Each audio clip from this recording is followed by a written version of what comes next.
bagaimana kehidupan Yosua menubuatkan pelayanan Mesias dan menunjuk kepada simbolisme yang digenapi di dalam gereja dan juga di dalam penggenapan sejarah manusia. Banyak aturan-aturan yang membuat mereka sesak menjadi orang beragama.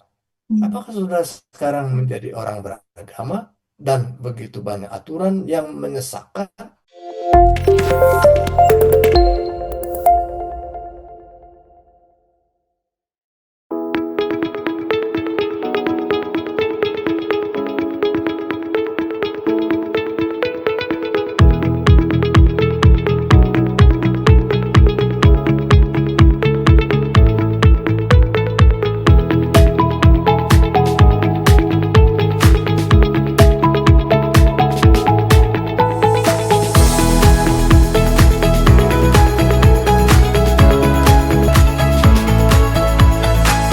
Shalom pemirsa, dimanapun Anda berada, selamat datang kembali di acara Bincang-Bincang Santai Sekolah Sabat. Acara ini dirancang oleh Conference Jawa Barat untuk dapat memberkati kita semua melalui setiap firman Tuhan yang akan dibahas dalam pelajaran Sekolah Sabat.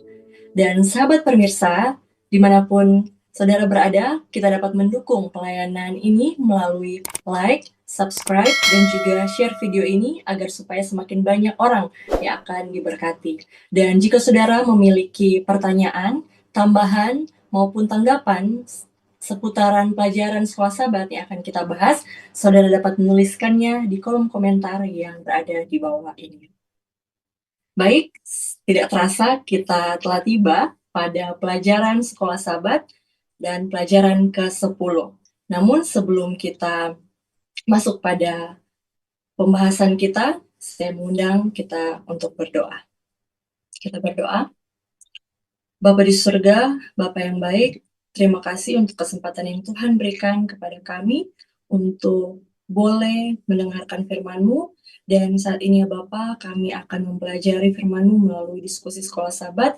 Kiranya Roh Kudus Tuhan dapat menjadi bagian kami dan mampukan kami untuk dapat melakukan akan setiap firman yang akan kami dengarkan di dalam kehidupan kami. Ini menjadi doa permohonan kami ya Bapa, dan mengucapkan sekian berdoa. Amin. Baik, saudaraku pemirsa, seperti yang saya katakan tadi, kita telah tiba pada pelajaran ke-10 dengan judul Yosua Sejati, yang ayat intinya terdapat dalam 1 Korintus pasal 10 ayatnya yang ke-11 berbunyi, semuanya ini telah menimpa mereka sebagai contoh dan dituliskan untuk menjadi peringatan bagi kita yang hidup pada waktu di mana zaman akhir telah tiba. Jika kita melihat kitab Yosua, ternyata kita bisa mendapati bahwa di dalam kitab Yosua terdapat kesan bahwa kehidupan tokoh utamanya, yaitu Yosua ini, pada satu realistis yang jauh lebih besar daripada orang itu sendiri. Dan pembahasan kita kali ini, kita akan melihat prinsip-prinsip penafsiran Alkitab mengenai tipologi. Kita akan mempelajari bagaimana Alkitab sendiri mengandung indikator-indikator tipologi dan bagaimana kehidupan Yosua menubuatkan pelayanan Mesias dan menunjuk kepada simbolisme yang digenapi di dalam gereja dan juga di dalam penggenapan sejarah manusia. Pembahasannya cukup kompleks ya saudara, atau dengan kata lain terdapat banyak bahasa-bahasa teologisnya. Tetapi tidak usah khawatir, tenang saja karena bersama kita telah hadir narasumber kita yang akan membahas mengenai pelajaran kita, pelajaran ke-10 tentang Yosua Sejati ini, dan juga yang akan menjelaskan makna-makna teologinya seputaran pelajaran Sekolah Sabat yang akan kita bahas. Baik, langsung saja saya ingin menyapa narasumber kita pada saat ini, Pendeta Cucu Elia. Beliau adalah Direktur Adventist Mission di Conference Jawa Barat. Shalom Pak Pendeta, apa kabar? Shalom, selamat malam, saudaraku sekalian. Senang berjumpa kembali. Puji Tuhan. Bagaimana kabar Pak Pendeta? Puji Tuhan, hari ini baik, sehat. Semoga kita semua yang boleh terlibat dan menyaksikan juga dalam keadaan baik dan sehat. Amin. Puji Tuhan.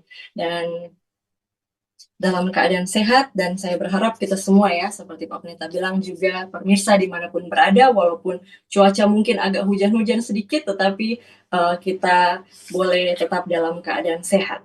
Baik, Pak Pendeta, Amin. seperti yang saya katakan tadi, mungkin saat mempelajari akan pelajaran ke-10 ini, kita akan melihat ada bahasa-bahasa teologi yang mungkin agak, wah, ini bagaimana ini ya? Nah, jadi untuk pertanyaan pertama nih Pak Pendeta, saya ingin bertanya dan meminta tolong kepada Pak Pendeta untuk dapat memberikan gambaran dan penjelasan sederhana yang mungkin bisa kita dapat mengerti dengan jelas dan cerna dengan baik mengenai kata tipologi ini, dan dalam hal ini kalau bicara tentang tipologi Alkitab di pelajaran sekolah sahabat juga menyinggung adanya type dan anti-type atau tipe dan anti-tipe.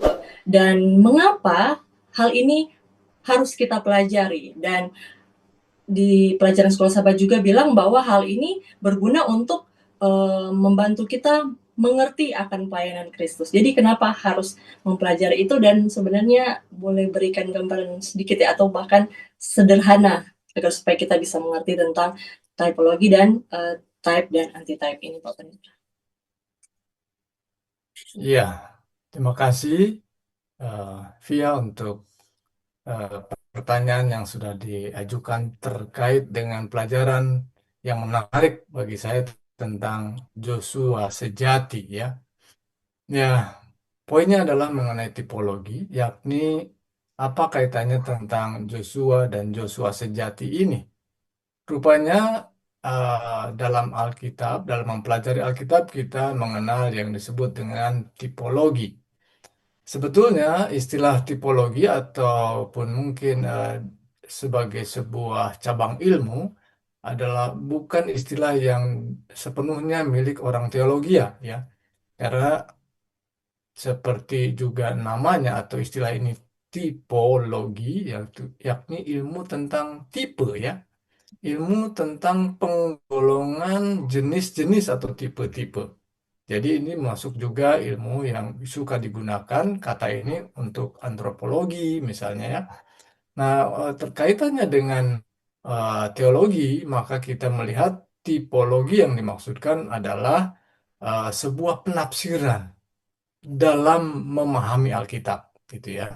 Jadi tipologi adalah sebuah penafsiran tentang bagaimana kita memahami satu makna Alkitab melalui contoh yang saya sebut tipe itu adalah eh, artinya contoh ya, contoh dan wujudnya. Jadi ketika menyebut tipologi dalam konteks teologi, kita mau maknai bahwa memahami Alkitab yang dimaksud Alkitab artinya seluruh Alkitab, yakni ada Perjanjian Lama dan Perjanjian Baru. Maka untuk mengerti Perjanjian Baru, ya orang-orang Kristen yang sering tentunya sebagai orang yang eh, hidup dan dibesarkan oleh Injil yang adalah Perjanjian Baru, sebetulnya kurang bisa memahami dengan sepenuhnya baik kata-kata, frase-frase, dan juga eh, kalimat-kalimat yang memiliki makna yang lebih dalam jika kita tidak memahami, bahkan mungkin membuang perjanjian lama, kita akan semakin sulit memahami eh, makna di perjanjian baru. Maka memahami istilah tipologi adalah apa yang tercantum atau tertulis di dalam perjanjian lama, mungkin itu orang-orang, mungkin itu peristiwa-peristiwa, mungkin itu juga lembaga yang ada disebutkan di perjanjian lama, itu kemudian terwujud dalam perjanjian baru. Nah, itu sebabnya istilah bahasa Yunani menggunakan typos dan antitipos, ya, yang artinya tipe dan antitipe dalam bahasa Indonesia. Saya memudahkan saja menggunakan istilah contoh seperti dalam ayat inti kita ya, contoh dan wujudnya. Ini adalah contoh di perjanjian lama, perjanjian baru adalah wujudnya. Kita mendapatkan wujudnya, memahami, mengenal wujudnya dalam perjanjian baru. Nah, mengapa begitu penting ilmu tipologi? sehingga kita harus mempelajarinya dan bisa membuat kita lebih mengerti. Mungkin sebagai contoh sederhana. Di Perjanjian Baru kita melihat ada satu kalimat yang diucapkan oleh Yohanes Pembaptis. Ya, Yohanes Pembaptis waktu membaptis banyak orang, tiba-tiba ada Yesus lewat. Ketika Yesus lewat dan hendak minta juga dibaptis, dia tunjuk dari jauh, lihat katanya. Apa yang dilihat? Yang dilihat adalah orang tentunya, Yesus. Tapi eh, Yohanes Pembaptis menyebut dalam Yohanes 1 ayat 29, lihat itu anak domba Allah yang menghapus dosa dunia.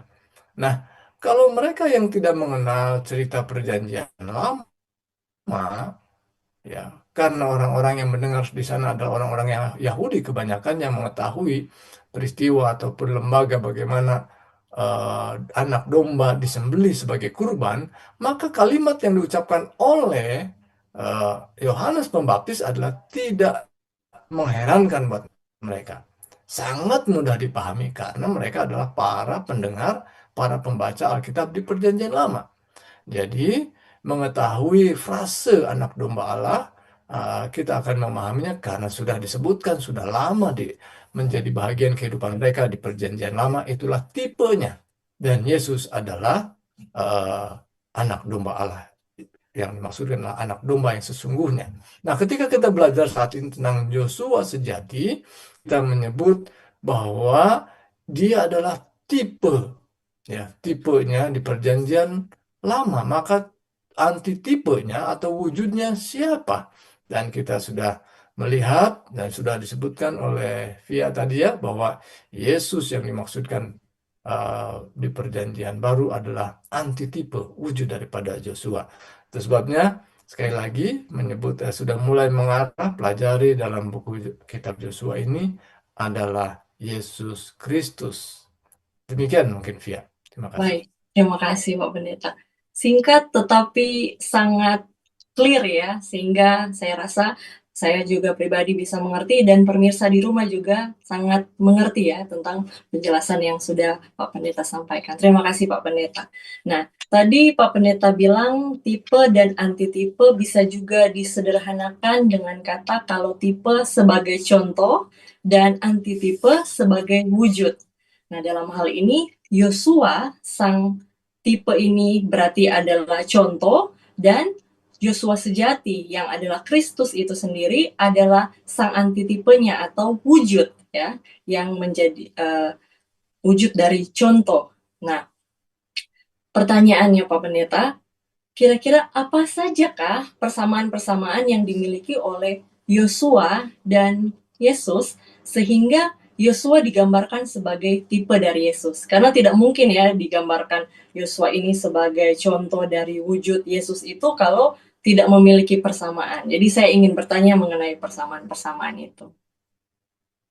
Ya. Terima kasih. Pertanyaan yang kedua ini eh, lebih detail tentang Yesus dan Joshua ya. Sebelumnya kita harus memahami juga bahwa Alkitab ditulis oleh satu orang pengarang gitu ya.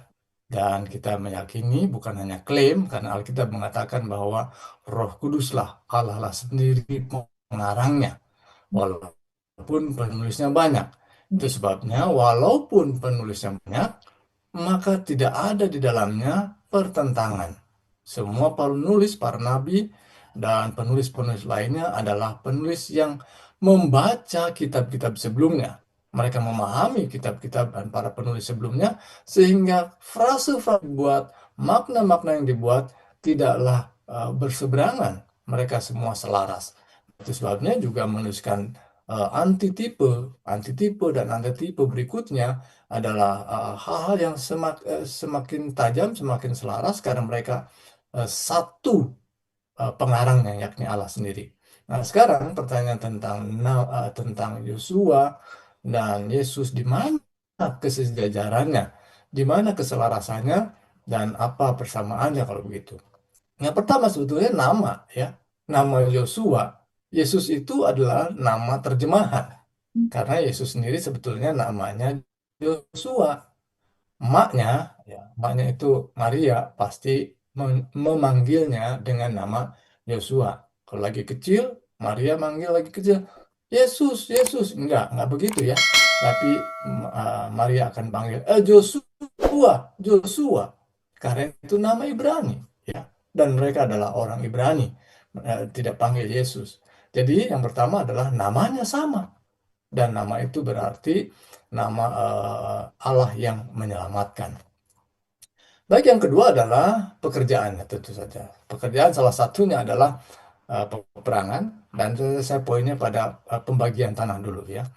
Pekerjaannya salah satunya adalah membagi-bagi tanah dalam poin ini. Bagi-bagi tanah warisan, mungkin enggak warisan juga, tapi sebenarnya dibuat seperti warisan karena diberikan oleh Allah.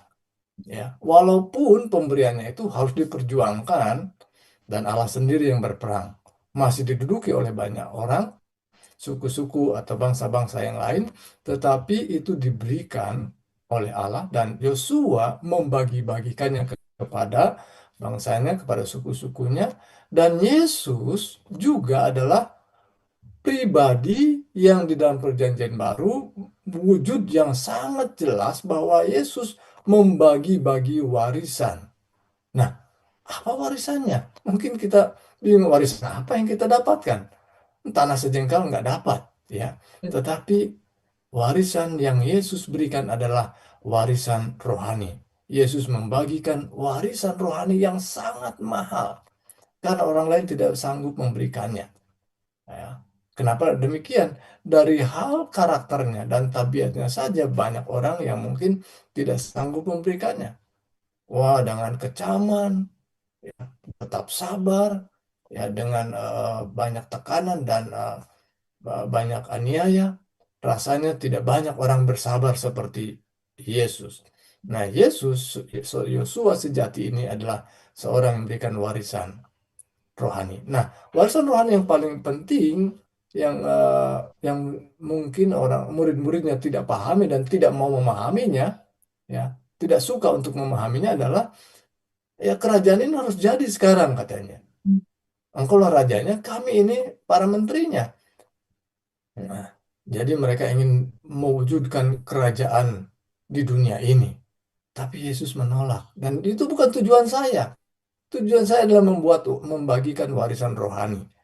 Dipaksa-paksa kelihatannya. Sampai pada akhirnya Yesus mati, mereka akhirnya kocar-kacir pergi, kabur karena rupanya salah paham. Selama ini mereka mengharapkan warisan-warisan yang sesungguhnya warisan lahiriah. Tapi Yesus memberikan warisan rohani, membagikan warisan rohani, yakni adalah kerajaan kasih karunia.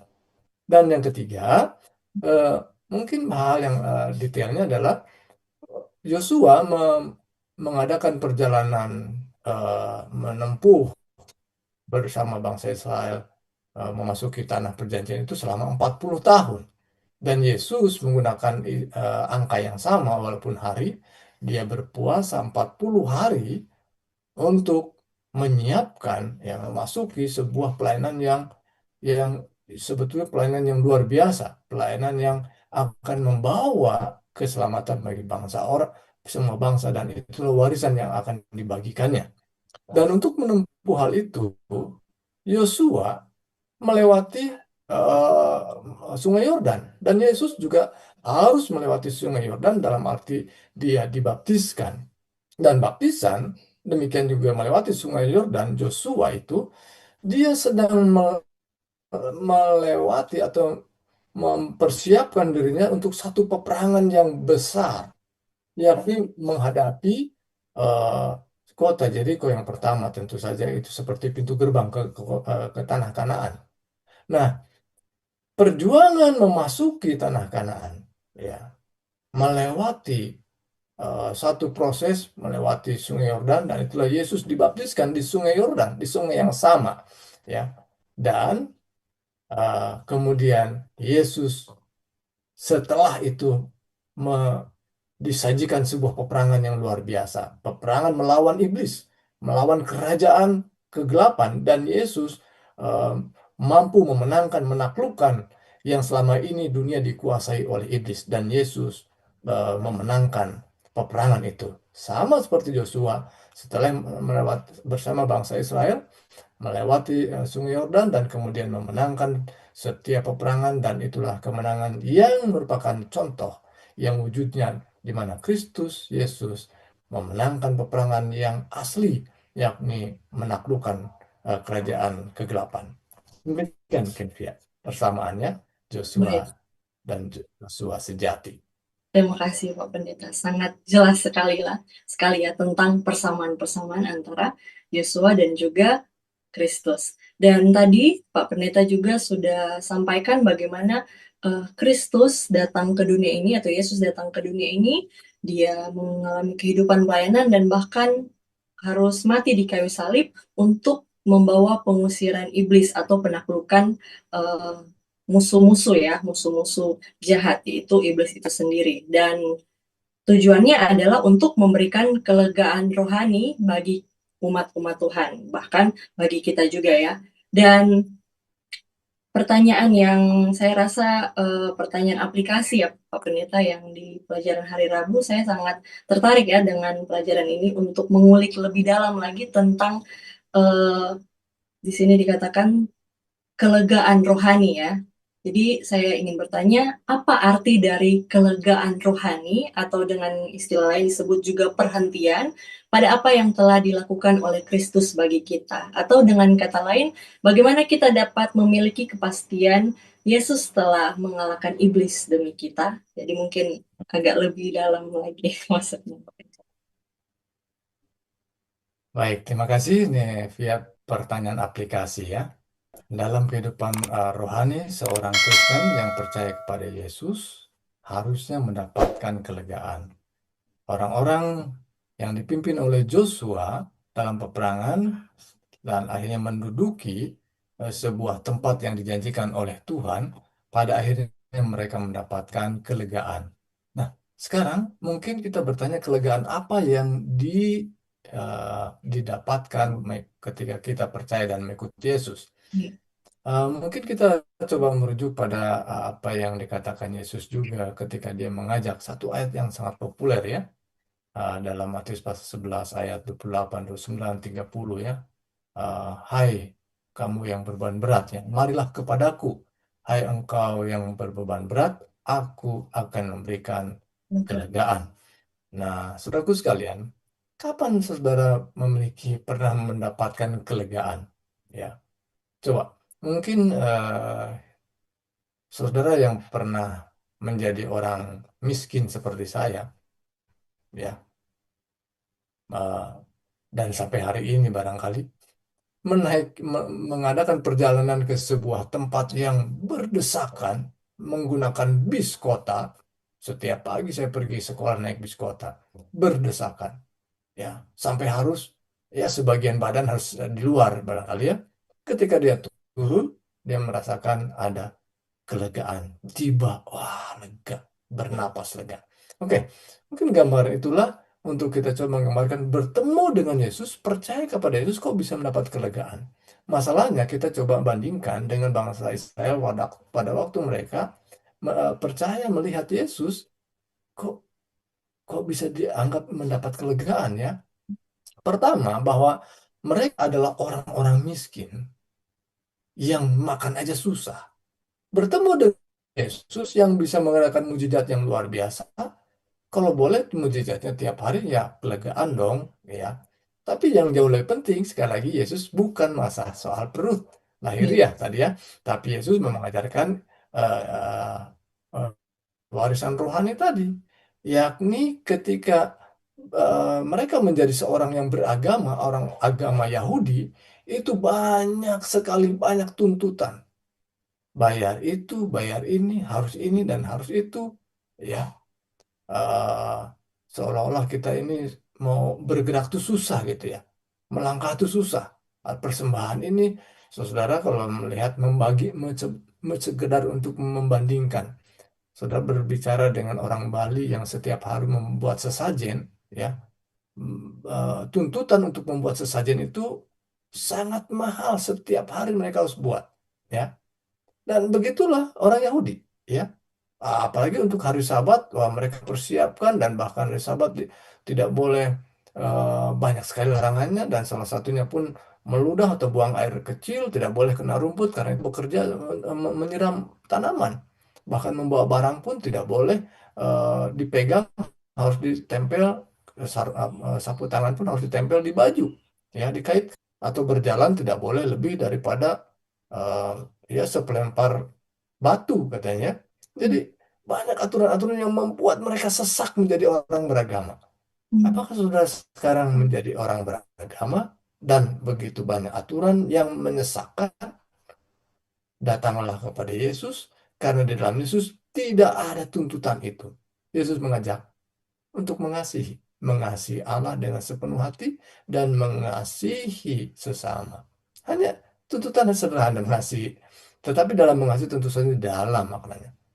Ketika orang-orang Israel yang dibawa ke tanah Kanaan dengan dipersiapkan ke suatu tempat yang eh, penuh dengan kesejahteraan, disebut digambarkan seperti banyak susu dan madu, tetapi saat yang sama mereka dibimbing menjadi umat yang lebih baik, walaupun diberikan peraturan-peraturan, tapi peraturan itu membawa ketenangan.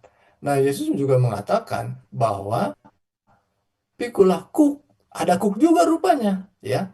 Aturan-aturan yang Yesus berikan melegakan, ya, membawa ketenangan dan kedamaian. Sudah kalian, itulah uh, gambaran dan makna bertemu dan percaya kepada Yesus yang adalah Joshua sejati, kita akan memperoleh kelegaan. Demikian mungkin Via ya. Amin. Terima kasih Pak Pendeta. Jadi dengan percaya kepada Kristus, kita akan memperoleh kelegaan dan perhentian rohani seperti yang sudah Pak Pendeta jelaskan tadi. Baik, dari tadi kita sudah banyak ya, panjang lebar membahas tentang Yosua yang adalah tipe dan Yesus yang adalah antitipe atau contoh dan juga wujud. Saya rindu untuk mengajak kita melihat ke pelajaran hari Kamis tentang Yosua dan kita.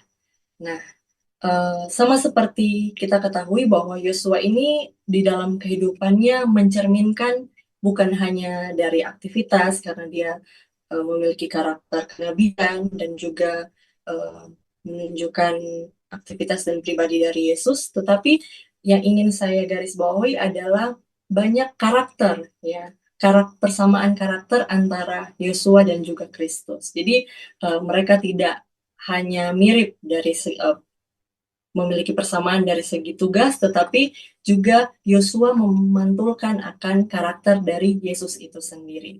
Nah, dan pelajaran hari Kamis juga mengatakan bahwa kita, umat Tuhan, ini memiliki hak istimewa untuk merefleksikan karakter Kristus. Jadi kita memiliki uh, hak istimewa untuk memancarkan atau memantulkan akan tabiat Kristus kepada sekeliling kita. Pertanyaan kepada Pak Pendeta, sekaligus mungkin pertanyaan penutup ya. Sebagai umat Tuhan, untuk dapat merefleksikan atau memantulkan karakter Kristus kepada dunia, tentunya kita harus memiliki karakter Kristus terlebih dahulu, karena apa yang akan kita pantulkan kalau kita belum memiliki karakter Kristus itu sendiri. Nah, jadi pertanyaannya adalah bagaimanakah cara agar supaya kita dapat memiliki karakter seperti Kristus di saat dunia yang bisa dikatakan sudah semakin jahat ini? Baik, terima kasih Via. Apakah penting kita memiliki karakter seperti Yesus? Sebagai seorang pengikut Yesus, tentu saja bukan soal penting dan tidak penting, tetapi ketika kita mengenalnya, kita diajak seolah-olah didorong, bahkan dipaksa ingin seperti dia. Mungkin istilahnya tidak dipaksa dalam tanda kutip, seperti begini. Em, Pernah nggak ada artis idola kita? Ya, saya di dunia mm, eh, di dunia media sosial yang sangat terbuka ini, kalau sudah ada artis idolanya, ya, waduh luar biasa dah. Mungkin dari gerak-geriknya, potongan rambutnya, mungkin dandanan wajahnya, bahkan bajunya, semua yang dipakainya dicontoh sama orang-orang muda kita. ditiru, ya. Wah, bertepatan saya punya anak yang masih kecil, mungkin ilustrasi ini sederhana. Ada tontonan yang namanya saya lupa, mungkin Huntrix namanya. Ada tiga orang cewek. Tiga orang cewek itu siapa namanya? Oh, namanya si ini dan si itu. Anak saya berumur masih 4 tahun. Sudah hafal nama-nama orang itu. Karena menarik. Kadang-kadang dia nonton tontonan itu gayanya dibuat gaya seperti Huntrix. Ganti tontonan, dia lihat King Kong. King Kong, wah, King Kong nggak pakai baju. Setiap hari dia nggak mau pakai baju. Aku mau seperti King Kong, ya, gagah, hebat, berantemnya kuat, sebagainya. Dia ganti lagi tontonan Spider-Man, ya. Wah, waktu Spider-Man, wah, ya minta maaf ini nggak hanya pakai pakaian dalam aja, ya, tapi harus pakai topeng dan semuanya ditiru, saudaraku sekalian. Itu anak kecil, saudara. Rupanya anak dewasa juga sama aja, ya. Anak-anak muda kita kalau sudah ada idolanya, semuanya ditiru, ya. Potongan rambutnya, warnanya. Waduh, begitulah saudaraku sekalian. Saya hanya sederhanakan saya bahwa ketika kita mengenal Yesus, percaya pada Yesus, bukan harus dipaksa. Memang orang itu tergerak mau mengikuti Yesus. Karena menarik bahwa menjadi seperti Yesus itu menjadi pribadi yang menyenangkan, pribadi yang memiliki kuasa, pribadi yang memiliki kedamaian, kesejahteraan, hidup penuh dengan sukacita karena ada kuasa Allah yang ada di dalamnya. Jadi mungkin pertanyaannya adalah bagaimana kita menjadi seperti Yesus, ya? Karena setelah kita melihat, mempelajari, oh, ternyata pribadi Yesus, pribadi yang membawa damai di dunia ini. Dia tidak ngajak perang, ya.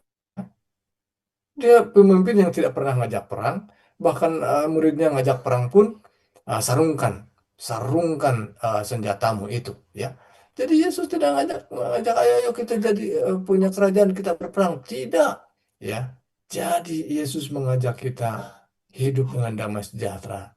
Itulah kerajaan kasih karunia. Karena sesungguhnya yang berperangnya sudah dibuat, Yesus sudah lakukan. Dia sudah mendapatkan kemenangan dan kemenangan itu adalah kemenangan untuk kita. Kita hanya percaya. Dan firman Tuhan katakan, pelajaran dari kitab Yosua ini sederhana. Yosua dan Musa adalah pribadi yang contoh hanya butuh ketaatan yang sepenuhnya kepada perintah Tuhan sehingga hidup kita akan penuh dengan damai dan sejahtera. Maka pertanyaan ini saya rindu menutup dengan sebuah kalimat yang tertulis dalam pelajaran sekolah sahabat kita bahwa kita akan bisa menjadi seperti Yesus kalau setiap hari kita dapat melihat, memandang Yesus. Dengan memandang seperti cerita anak saya tadi, dia diubahkan menjadi seperti yang dipandangnya. Ya, itu sebabnya mungkin suami istri menjadi sangat mirip dua-duanya. Ini adik kakak, bukan ya? Ya, karena setiap hari dipandangnya dengan memandang kita diubahkan. Memandang Yesus, karakter kita diubahkan dan dipersiapkan bagi kerajaan yang kekal. Demikian Via ya. Amin. Puji Tuhan, dengan memandang kita akan diubahkan. Artinya, setiap hari pandanglah kepada Yesus, maka kita akan diubahkan untuk memiliki karakter seperti Kristus. Puji Tuhan, terima kasih banyak Pak Pendeta atas pembahasan firman Tuhan melalui pelajaran sekolah sahabat dan juga closing statement yang sangat luar biasa. Dan saya secara pribadi sangat terberkati dan saya percaya bahwa pemirsa yang ada di rumah juga sangat terberkati dengan pembahasan pelajaran sekolah sahabat ini. Baik, kita akan tutup, akan bincang-bincang santai sekolah sahabat kita. Saya mengundang Pak Pendeta untuk menutup di dalam doa. Baik. Baik, terima kasih. Mari kita berdoa. Tuhan Allah yang penuh kasih. Di dalam nama Yesus Kristus kami mengucap syukur dan memandang untuk kami dapat diubahkan ke dalam segala pekerjaan, perkataan yang disampaikan oleh Yesus melalui Alkitab ini. Sehingga kami boleh diubahkan menjadi seperti Kristus.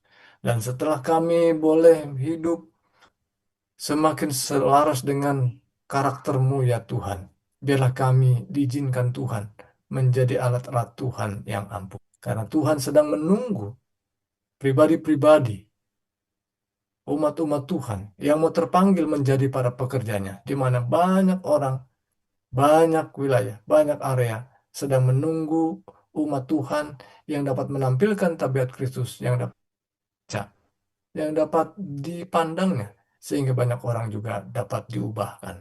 Tuhan, bila mana Roh Kudus telah membimbing kami dalam diskusi, dalam bincang-bincang pelajaran sekolah Sabat malam hari ini, biarlah kami pun dapat mendapatkan kuasa Roh Kudus yang sama untuk hidup dalam ketaatan kepada firman-Mu. Biarlah kami boleh menjadi terang kepada banyak orang di sekitar kami. Inilah doa kami Tuhan, kami rindu berkat Tuhan di bagian kami dan juga bagi semua orang yang boleh menyaksikan akan siaran ini. Di dalam nama Yesus Kristus kami berdoa dan mengucap syukur. Amin. Amin. Saya mengucapkan terima kasih kepada Pak Pendeta Cucu Elia yang sudah memberikan waktu untuk menjadi narasumber kita pada saat ini. Dan saya host bersama dengan kru yang bertugas mengucapkan terima kasih dan sampai bertemu kembali di acara Bincang-Bincang Sekolah Sabat selanjutnya. Tuhan berkati, Shalom.